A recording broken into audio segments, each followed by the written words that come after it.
चलिए आज बनाते हैं एक ऐसी सब्ज़ी की रेसिपी जो कि आम सब्ज़ी से काफ़ी डिफरेंट है और सेहत से बहुत भरी हुई है। तो आज मैं बना रही हूँ मूंग दाल से ये सब्ज़ी। मतलब मूंग दाल के हम मंगोड़े बनाएंगे, फिर उसके बाद हम सब्ज़ी बनाएंगे।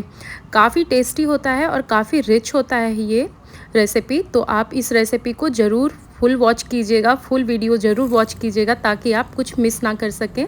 और बहुत ही ज़बरदस्त की ये रेसिपी होती है। तो चलिए वीडियो स्टार्ट करते हैं। सबसे पहले हम एक पैन में अजवाइन, सौंफ, खड़ा धनिया, साबुत जीरा और काली मिर्च, इन सबको हम रोस्ट कर लेंगे। इसे ओवर रोस्ट बिल्कुल नहीं करना है, कम आंच पे इसे आपको भूनना है। मतलब तकरीबन 1 मिनट तक ये एकदम तैयार हो जाता है। और इसे ठंडा होने के बाद इस तरह से दरदरा कूट लें। मिक्सी में मत पीसिएगा, उससे क्या होगा ना, ज़्यादा पाउडरी हो जाएगा तो वो टेक्सचर नहीं आ पाएगा पकौड़ों में।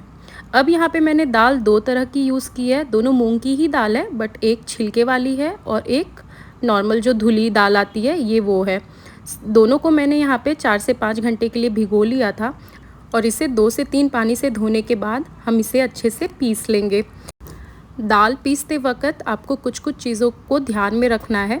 जैसे कि मैंने सारे दाल को इकट्ठे ऐड नहीं किया था मिक्सर जार में, मैंने थोड़े पहले डाले, उसके बाद मैंने उसको पीसा, उसके बाद मैंने सेकंड बैच ऐड किया। इससे क्या होगा कि जो दाल है ना हमारा दरदरा पीस कर तैयार होगा। और यहाँ पे नीचे वाला जो पार्ट हमने पहले ऐड किया था वो थोड़ा पेस्ट जैसा बना लीजिएगा, मतलब एकदम उसको बारीक पीस लीजिएगा। सेकंड बैच जो हमने ऐड किया है ना उसे हम थोड़ा कम पीसेंगे, जो एक दरदरा सा टेक्सचर आ जाए पकौड़ों में। दाल को पीसते समय मैंने अदरक, लहसुन और हरी मिर्च का भी इस्तेमाल किया है।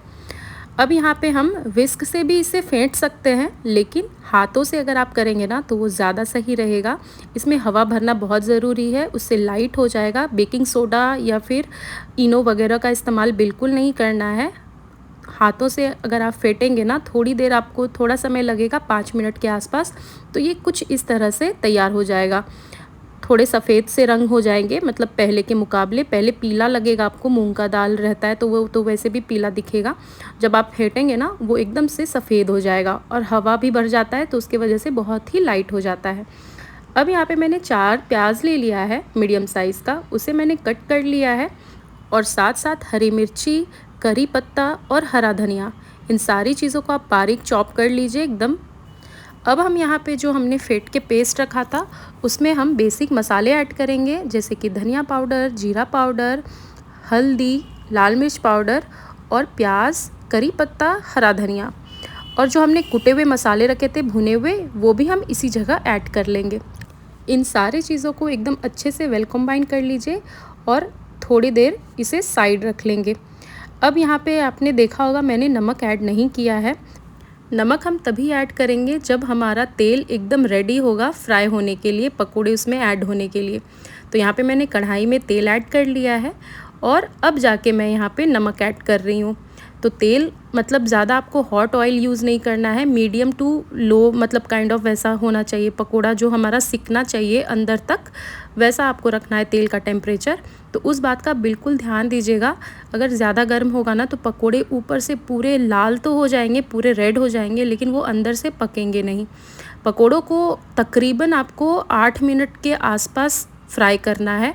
आप समय का ध्यान दीजिएगा, पकोड़े फ्राई करने के टाइम ही आपको थोड़ा टाइम लगेगा, उसके बाद तो सारी चीज़ें फटाफट से हो जाती हैं। और ये रेसिपी काफ़ी टेस्टी लगता है, मतलब सिर्फ आप मंगोड़े भी बना के खा सकते हैं, मूंग पकोड़ा जिसे बोलते हैं, तो आप सिर्फ ये भी बना के खा सकते हैं। नागपुर में तो काफ़ी फेमस है संतोष पकोड़ा, और भी बहुत सारे पकोड़े वाले हैं। तो यहाँ पे तो ये बहुत ही ट्रेंड में है। और ट्रेंड क्या, जब से मैं आई हूँ, मैं 5-6 साल से देख रही हूँ, भीड़ तो उनके पास बढ़ती जा रही है। और पर्सनली मुझे काफ़ी पसंद है मूंग पकोड़ा।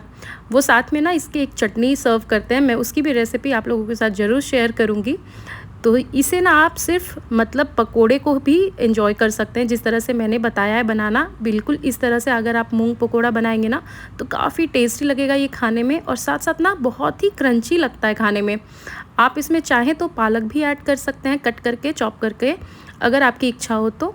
लेकिन बिना पालक के भी ये ज़बरदस्त का लगता है। वैसे नॉर्मली जनरली तो बिना पालक के ही बनाया जाता है, अगर पंजाबी टच देना हो तो आप थोड़ा सा इसमें पालक यूज़ कर सकते हैं। अब यहाँ पे मैंने 1-2 पकोड़े ऐसे ही उड़ाए हैं, खा ली थी मैं, क्योंकि मुझे रहा नहीं जा रहा था, मुझे बहुत ही अच्छा लगा। और पकोड़े हमारे अच्छे से जब गोल्डन ब्राउन हो जाए तब आप इसे तेल से निकाल लीजिए। ये देखिए कितना सुंदर लग रहा है ना, दिखने में बहुत टेम्पटिंग है, एक बार ज़रूर ट्राई कीजिएगा। वैसे भी बरसात के दिनों में ये सारी चीज़ें काफ़ी अच्छी लगती है चाय के साथ, तो चाय लवर के लिए तो ये बेस्ट है, बेस्ट ऑप्शन है। अगर आपको पसंद हो पकोड़े तो इस तरह से बनाइए और ज़रूर एंजॉय कीजिए। अब चलिए चलते हैं ग्रेवी बनाने के प्रोसेस में। यहाँ पे मैंने 2 टमाटर ले लिए हैं बड़े साइज़ के, और हरी मिर्च 2 मैंने यहाँ पे यूज़ किया हुआ है। इसे हम अच्छे से पीस लेंगे। साथ में हम यहाँ पे सारे बेसिक स्पाइसेस ऐड कर लेंगे।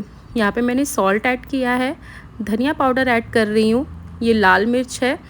आप लाल मिर्च अपने हिसाब से ऐड कीजिएगा, तीखा जितना आप खाते हो उस हिसाब से ऐड कर लीजिएगा। हल्दी पाउडर ऐड कर लेंगे, थोड़ा सा जीरा ऐड कर लेंगे, और यहाँ पे हम ऐड करेंगे थोड़ा सा गरम मसाला। ये मार्केट वाला गरम मसाला जो आता है ना, ये वही है। अब यहाँ पे गार्लिक और जिंजर का पेस्ट हम ऐड कर लेंगे। ये मैं पहले से पीस के रखती हूँ, होममेड ही है। अगर आपके पास नहीं है पिसा हुआ तो यहाँ पे आप टमाटर के साथ अदरक लहसुन साथ साथ पीस लीजिएगा। थोड़ा सा कसूरी मेथी ऐड करेंगे और सारी चीज़ों को हम अच्छे से फेंट लेंगे। अब यहाँ पे इस मिक्सचर को आप साइड रख लें। कढ़ाई में आपको सरसों तेल ऐड करना है। ज़रूरी नहीं है कि आप सरसों तेल में ही बनाएं, अगर आप प्रेफर नहीं करते सरसों तेल खाना तो ज़रूरी नहीं है। आप जो कुकिंग ऑयल खाते हो, जिसमें बनाते हो जनरली, आप उसी में बनाइएगा। हम तो आदत से मजबूर हैं, क्योंकि हमारे साइड शुरू से हमने देखा है कि हम सरसों तेल में ही मम्मी लोग खाना बनाती थी, तो वो अब नहीं जाने वाला है। क्योंकि मुझे भी पर्सनली ना सरसों तेल के खाने, मतलब बने हुए खाने बहुत ज़बरदस्त के लगते हैं। तो यहाँ पे मैंने तेल में सबसे पहले जीरा हींग ऐड किया, उसके बाद प्याज को हम अच्छे से भून लेंगे, और जो हमने मिक्सचर रेडी किया है वो हम यहाँ पे ऐड कर लेंगे। इसे आप ढक ढक के पकाइएगा, चलाने की बिल्कुल भी ज़रूरत नहीं है, बस ऑयल सेपरेट होना चाहिए। यहाँ पे मैंने 2 बार लिड लगाया है और हमारा मसाला एकदम तैयार हो जाएगा 2 बार में ही। यहाँ पे तो फर्स्ट टाइम था ये मेरा, ये सेकंड है। आप इसे तकरीबन 10 मिनट के लिए भून लीजिएगा, पका लीजिएगा, ये अच्छे से तेल रिलीज़ कर लेगा। इसको आपको ज़्यादा चलाने की ज़रूरत भी नहीं पड़ेगी। बिल्कुल इजी रेसिपी है और बेसिक है, और सबसे बेस्ट पार्ट है कि मूंग के दाल से बनी हुई है, तो सेहत के लिए भी सही है। अब यहाँ पे आप अपने अकॉर्डिंग ग्रेवी एडजस्ट कर लीजिए, जितना आप ग्रेवी खाते हैं उस हिसाब से एडजस्ट कर लीजिएगा। और यहाँ पे हम सारे पकोड़े को गिरा लेंगे। और सबसे ज़रूरी बात, जिसे ड्राई पकोड़े खाने हैं वो बिल्कुल हटा लीजिएगा इसी टाइम पे, इसी प्रोसेस के पहले, नहीं तो पता चला कि हमें पकोड़े भी खाने थे लेकिन वो सब हमने ग्रेवी में डाल दिए। अब यहाँ पे अच्छे से पकोड़े को पकने देना है, थोड़ी देर लिड लगा लीजिएगा। तकरीबन 5 मिनट के आसपास आपको लिड लगा के इसे पकाना है, और ये तैयार हो जाता है। गार्निशिंग करेंगे फ्रेश मलाई के साथ और हरे धनिए के साथ। बस ये सर्व करने के लिए एकदम तैयार है। ये रेसिपी आप राइस या फिर रोटी दोनों के साथ एंजॉय कर सकते हैं। तो कैसी लगी रेसिपी कमेंट में ज़रूर बताइएगा। मैं मिलती हूँ नेक्स्ट वीडियो में, तब तक के लिए बाय एंड टेक केयर।